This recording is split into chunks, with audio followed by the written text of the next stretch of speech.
భద్రాద్రి కొత్తగూడెం జిల్లా జేఏసీ నాయకుల ఆధ్వర్యంలో చేపట్టిన ఈ ర్యాలీని విజయవంతం చేసిన ప్రతి ఒక్కరికి ధన్యవాదాలు తెలియజేస్తూ జిల్లా పంచాయతీ కార్యదర్శుల సంఘం కార్యదర్శి మరియు బృందం తరఫున మరి వ్యతిరేక విద్రోహ దినం ర్యాలీలో పాల్గొనడం జరిగింది. అదేవిధంగా ఇక్కడ ఉన్న నాయకులు చెప్పినట్టు మరి 10 ఏళ్ల తర్వాత మన రాష్ట్రంలో జేఏసీ అనేది మళ్ళా దీన్ని రిన్యూవల్ చేసుకున్నాం.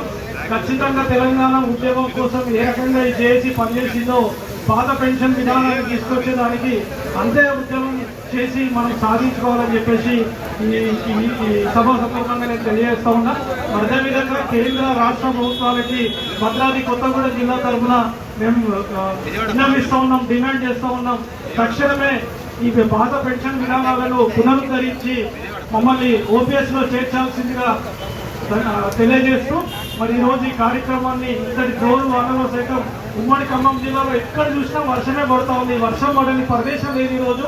ఇట్లాంటి ఈ సందర్భాలలో కూడా మరి సుదూర ప్రాంతాల నుంచి వచ్చి ఈ కార్యక్రమాన్ని ఇంత విజయవంతం చేసిన ప్రతి ఒక్క ఉద్యోగికి, పెన్షనర్దారికి మరియు అవుట్సోర్సింగ్ ఉద్యోగులందరికీ పేరు పేరున ధన్యవాదాలు తెలియజేస్తూ ఉన్నా. మరి అవకాశం ఇచ్చినందుకు మరి జిల్లా జేఏసీ తరఫున మరి జిల్లా కన్వీనర్ రామారావు గారికి, మరి కార్యదర్శి వెంకటపుల్లయ్య సార్ గారికి ప్రత్యేకంగా ధన్యవాదాలు తెలియజేస్తూ ఉన్నా. Thank you so much.